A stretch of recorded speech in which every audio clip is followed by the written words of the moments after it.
Hey guys, welcome back. It feels like I haven't been here and I haven't had a chat with you guys in such a long time, which is actually not true because I'm here every week. But I have been away for lots of book events, so the whole week I have been really busy with book events. I went to a beautiful little shop called Jollywood Bookshop and I did some cooking from Chetna's Indian Feast there, met a lovely bunch of people there. Then I went to Toppings Bath, which is a stunning kind of bookshop set in the old town in a really old building, and they've done such a good job there. I met so many of you there and it was so nice to meet people who have been cooking my recipes. And lastly, I was at the Broadstairs Food Festival where I met other foodies, home cooks, chefs, and it was such a laugh doing a demo there as well. So now I'm back in the kitchen after a whole long week. I want to make something really nice and like hug in a bowl, welcome back kind of recipe. So I have chosen chana dal. I don't think I've done a proper chana dal recipe here before. Chana dal is also called split lentils and it's easily available in every supermarket. Tur dal you can't find it normal supermarkets, but chana dal is something you can find absolutely everywhere. So I'm going to get started, but before that don't forget to hit subscribe and hit the bell button.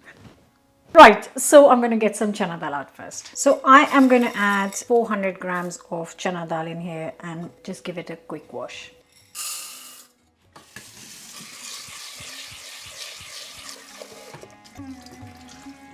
Next goes in 1500 ml of water, a teaspoon of turmeric powder and a teaspoon and a half of salt.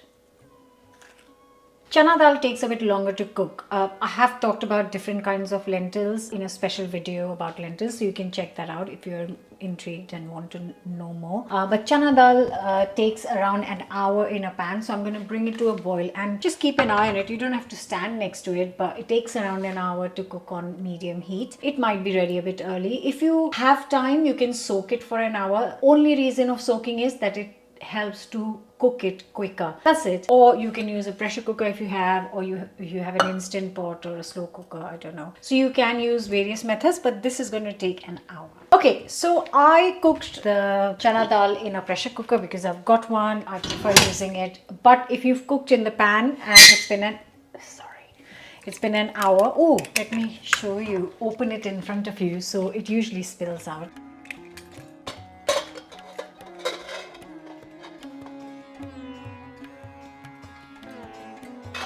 And because it's cooked for so long, that's why it needs so much water. Amazing! Oh, beautiful!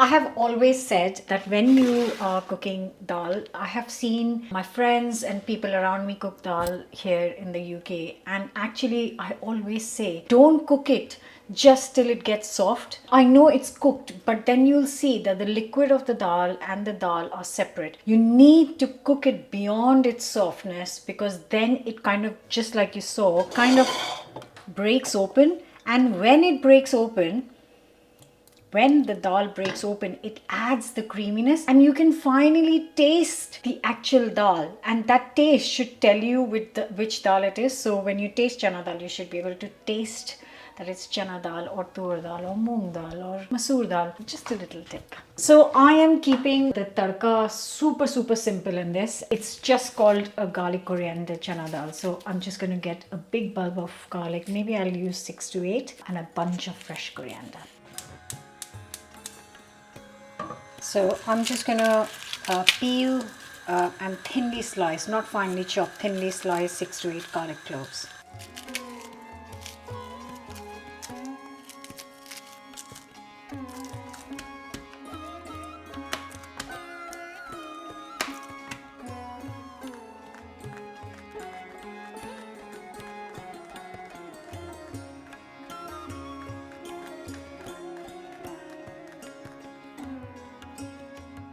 So I'm going to add some ghee in here.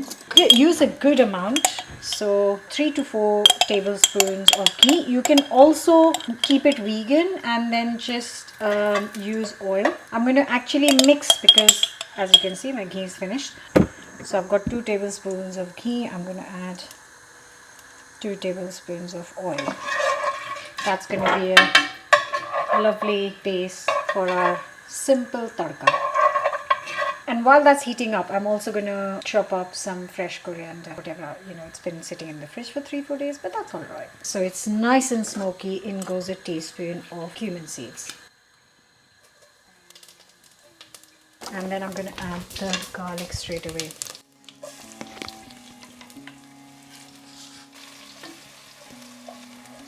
The smell of this, wow, beautiful.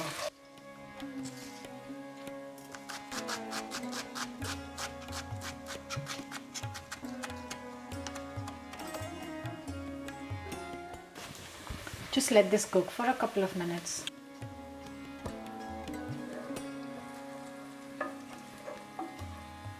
And once it's got that lovely golden color, I'm going to add in a little bit of chili to taste. That is completely your choice how much you want to add. I would suggest a teaspoon. And now the coriander.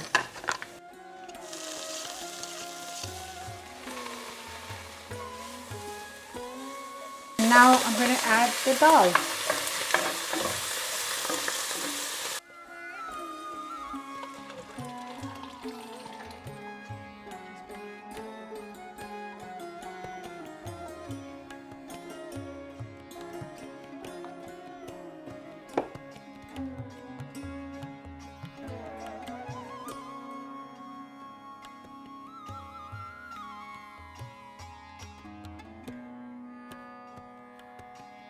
Right guys, it's ready. The kitchen smells like, well, it is my house and it is home, but it just smells like, oh, I've come home. Oh, look at that.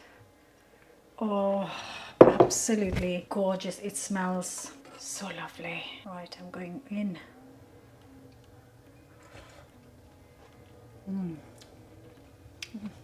Oh, that's so good. Once you start cooking different kinds of dal, I would highly recommend you do it. You'll realize that dal doesn't have just one flavor. It's got so many flavors, and chana dal is kind of more creamier because the actual dal is so creamy. Have this with, oh my god, with onion pea pulao.